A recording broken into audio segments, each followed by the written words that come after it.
In this video you have to think about a person.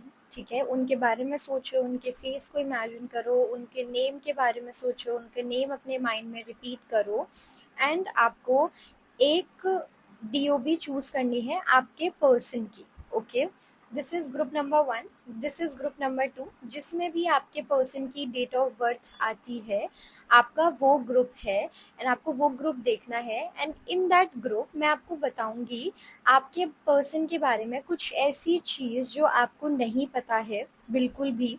ठीक है, और जो आपको पता होना थोड़े से ज़रूरी है, जिससे आपको एक क्लैरिटी मिलेगी आपके पर्सन के बारे में, आपके रिलेशनशिप के बारे में, और आगे क्या होगा हम वो भी देखेंगे। Okay, so choose your group. Okay, take a deep breath. बिल्कुल भी आपको पैनिक नहीं करना है, बिल्कुल भी नर्वस नहीं रहना है, स्ट्रेस नहीं लेना है। Take a deep breath and be open towards this guidance. Okay, group number 1 people, this is the message for you.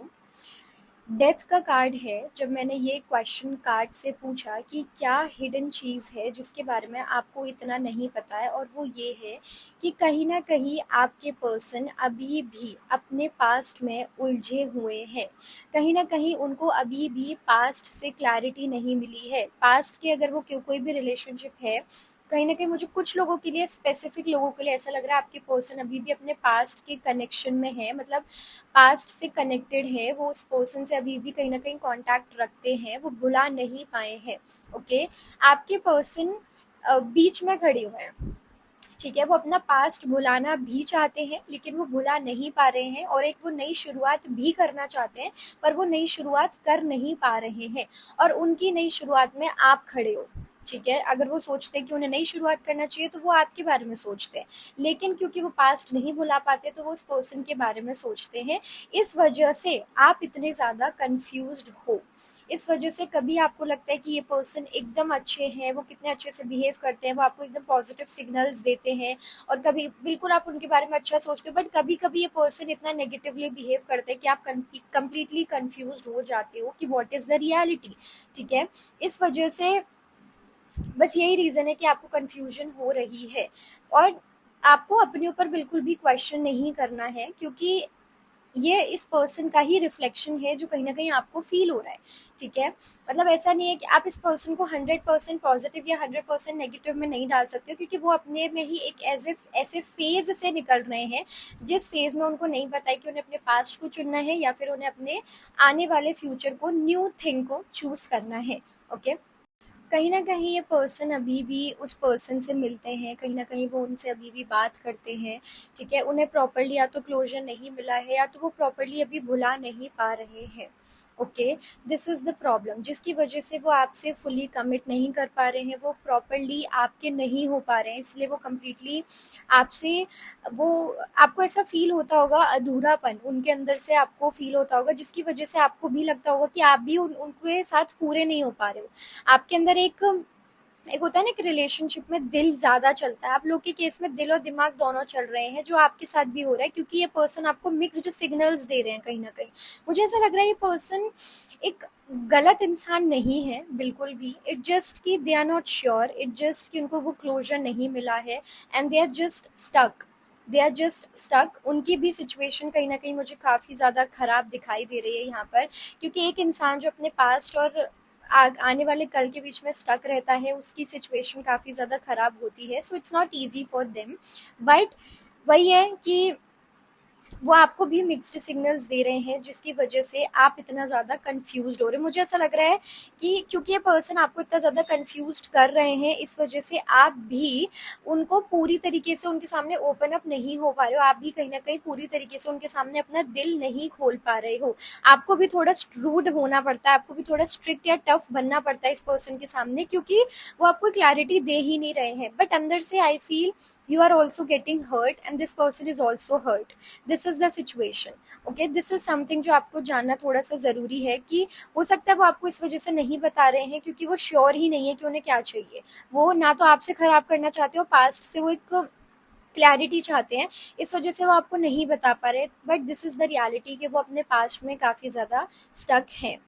Now let me tell you next answer. अगर आप जानना चाहते हो कि ठीक है, अभी तो ये सिचुएशन है, क्या फ्यूचर में एक होप आप रख सकते हो? क्या फ्यूचर में ये पर्सन आपको चुनेंगे? क्या फ्यूचर में क्लैरिटी आएगी? फ्यूचर में मुझे आप दोनों के बीच में कन्फ्लिक्ट होती हुई ज़्यादा दिखाई दे रही है। लड़ाई झगड़े, फ्रस्ट्रेशन, मिसअंडरस्टैंडिंग्स होती हुई दिखाई दे रही है, और ये चीज़ विद इन 5 डेज या फिर 5 वीक्स के अंदर अंदर चलती रहेगी। लड़ाई झगड़े, ये सारी चीज़ें मुझे दिख रही हैं। एक, अगर आपको एक फाइनल क्लैरिटी इस पर्सन से चाहिए तो कुछ टाइम के लिए तो आई डोंट थिंक सो कि वो क्लैरिटी आपको मिलने वाली है। और अगर मैं लंबे टाइम की बात करूँ, लंबे टाइम में भी मुझे ऐसा लगता है कि एक नई चीज़ स्टार्ट हो सकती है, but that is not emotional. ठीक है, मुझे एक इमोशनल कनेक्शन आप दोनों के बीच में बनता हुआ नहीं दिख रहा है। मुझे आप दोनों एक दूसरे के ऊपर टफ पड़ते हुए नजर आ रहे हो, आप दोनों ही लड़ाई झगड़े करते हुए ज़्यादा नजर आ रहे हो, बिकॉज ऑफ कोर्स उनकी सिचुएशन डिफरेंट है, आपकी सिचुएशन डिफरेंट है। Why would you understand and why would they also understand? क्योंकि वो तो कुछ भी अंडरस्टैंड करने की सिचुएशन में है ही नहीं। तो if this is your question कि is there any hope, I don't think so there is any hope. At least अभी की एनर्जी के हिसाब से there is no hope in this relationship.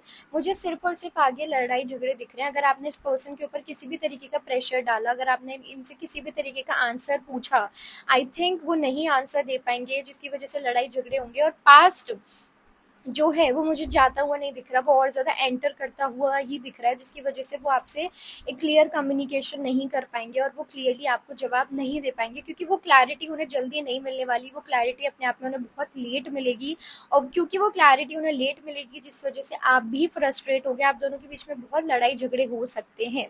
ठीक है, this is the future that I can see. So आपके लिए भी यूनिवर्स सिर्फ एक ही मैसेज दे रहे हैं कि do not drain your self. Okay, क्योंकि ये पूरी सिचुएशन कहीं ना कहीं इमोशनली मेंटली आपको ज़्यादा इस कंडीशन में लेकर आ रही है, आप बहुत ज़्यादा ड्रेन होते जा रहे हो। आई थिंक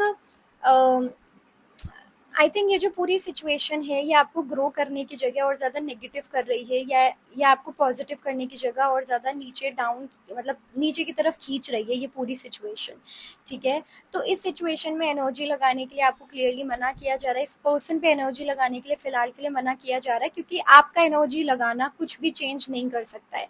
क्योंकि इनको क्लैरिटी आपसे चाहिए ही नहीं, उनको क्लैरिटी किसी पास्ट के पर्सन से चाहिए, जो वहाँ जब चीज़ें क्लियर होंगी तभी आप दोनों के बीच में चीज़ें क्लियर होंगी। तो there is nothing that you can do, point number 1। Okay, and you need to understand this thing, क्योंकि ये चीज़ आपको ऑलरेडी इतनी ज़्यादा ड्रेन कर रही है। मुझे लग रहा है आप ऑलरेडी बहुत टाइम इन्वेस्ट कर चुके हो, आप अपनी बहुत एनर्जी ऑलरेडी इस चीज़ में इन्वेस्ट कर सकते हो। But now this is the guidance, this is the message that stop doing this thing to yourself. आप देख रहे हो ये कार्ड, आपके साथ ये हो रहा है मेंटली।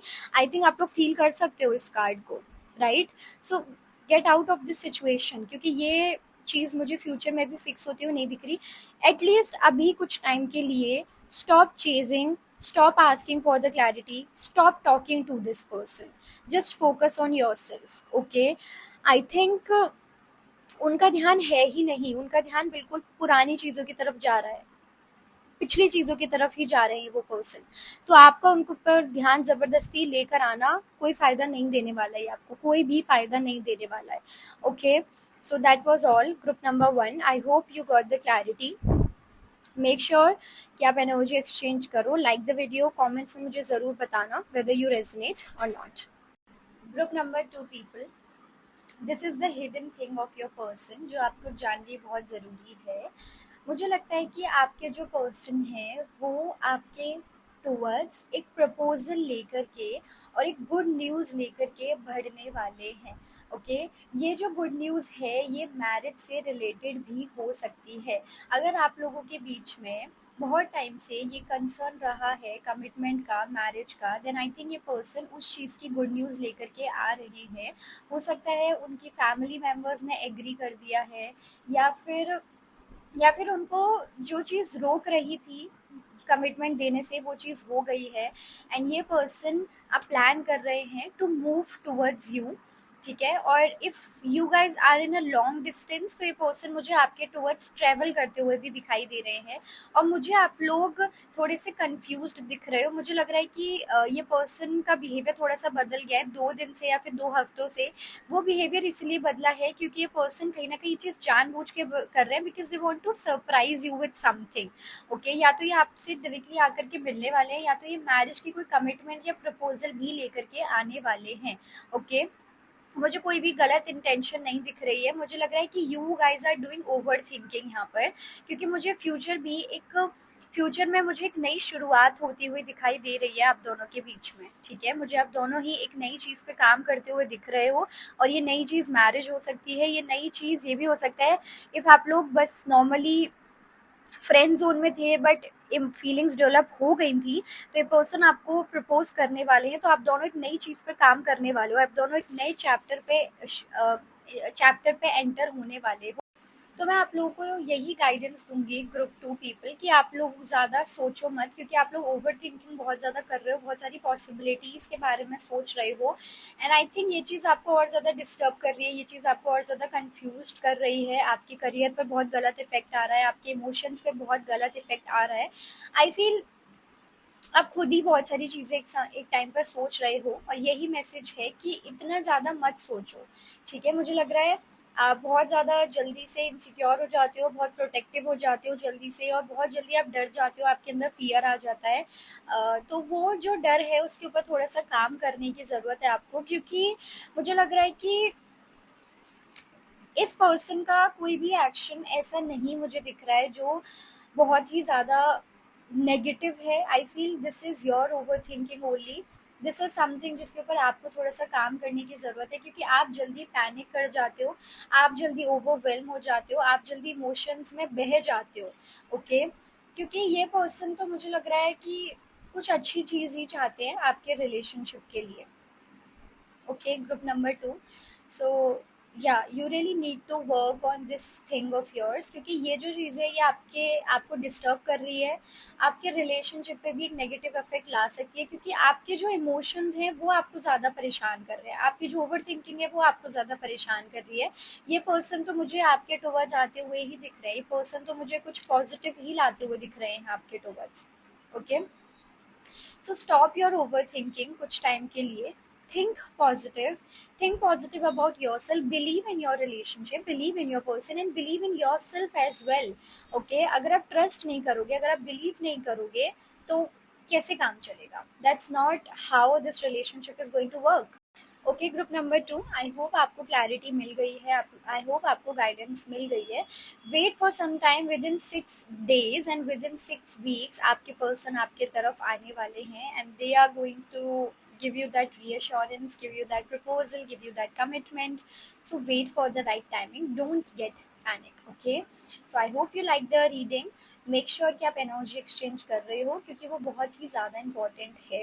एंड कमेंट्स में मुझे ज़रूर बताना कि आप रेजोनेट करे हो इस रीडिंग से या फिर नहीं। Okay, bye bye, take care.